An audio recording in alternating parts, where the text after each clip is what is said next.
My name is Randall Eggert. This class is Grammar and Stylistics. It's about writing clearly. Noun phrases. In this video, we're going to introduce the notion of a noun phrase. Now, for our purposes, a phrase is a subsentential unit. What that means is sentences, we know, are composed of words, but it's not simply a case of words like beads on a string where you've got one word after another. What we see is that actually the words combine to form units that we call phrases, and those phrases combine together to form higher units, ultimately building their way up to form a full sentence. And in noun phrases, for our purposes, one of the most important types of phrases. Now, what we're going to introduce here is a simplification. If you go on and take a syntax course, you'll get a much more nuanced view of what noun phrases are. First of all, as I just said, noun phrases are important parts of language. They are the subjects of sentences. They are also the objects of verbs and the objects of prepositions. Every noun phrase has a head noun. So in other words, it's sort of the core of the noun phrase. It's what everything else builds onto. It's what, and those other elements modify the noun. But the noun itself is sort of the essence of the noun phrase, or that head noun is. And here's sort of our simplified vision of what a noun phrase is. So right here, you see our noun, that head noun, and then we see these parentheses. And what the parentheses tell us is that these are optional elements. The only obligatory element in a noun phrase is that every noun phrase has at least one noun, the head noun. And then it can have other elements as well.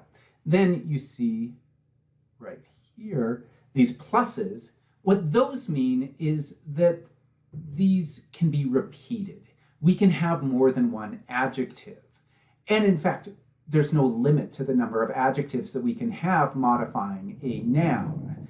A really simple way to see this is that, like when you're a child and you really want to describe how great something is, you'll say, a great thing happened to me today. And you just keep repeating great. Well, if you can do that 10 times, you can do that 11 times. If you can do it 11 times, you can do it 12 times. The point is, there's no limit to the number of adjectives we have, except for time. Eventually, you're going to die, and you'll run out of time to keep saying adjectives. But that's the only limit we've got. There isn't a mental grammar limit to it. And the same thing goes for those post-noun preposition phrases, those preposition phrases that modify a noun.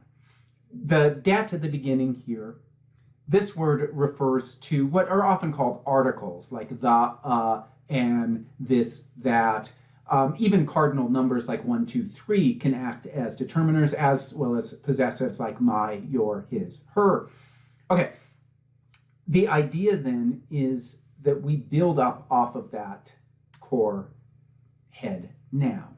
So, for example, we can just start with donuts. That's a noun phrase all by itself. It can be the subject of a sentence. Donuts are good. It could also be the object of a sentence. I like donuts. We can build onto it. We can add a determiner like the donuts. And of course, we can add an adjective like the yummy donuts. And as I just said, you could repeat that, the yummy, yummy, yummy donuts. Or we could be more imaginative and have a different sort of adjective in there, like the yummy round donuts. Not terribly imaginative, but you get the point. We can also add a preposition phrase that modifies it so that we know which donuts we're talking about, the yummy round donuts on the counter. And as I said, you can repeat those preposition phrases. So you can also say the yummy round donuts on the counter with the sprinkles. We don't want to include the ones with peanuts, only the ones with sprinkles. And then finally, we can have a relative clause. A relative clause is sort of like a mini sentence. It modifies a noun, again, similar to the way that an adjective or a preposition phrase does. It helps us to identify which donuts we're talking about here. It's the donuts that I want to eat. Okay, so none of those things other than donuts is obligatory for it to be a noun phrase. We could leave out any one of them. We could leave out the determiner, yummy round donuts on the counter with the sprinkles that I want to eat. You could leave out the adjectives. You could leave out the preposition phrases. You could leave out the relative clause. All of those are optional. The only obligatory element is the noun. That's a noun phrase.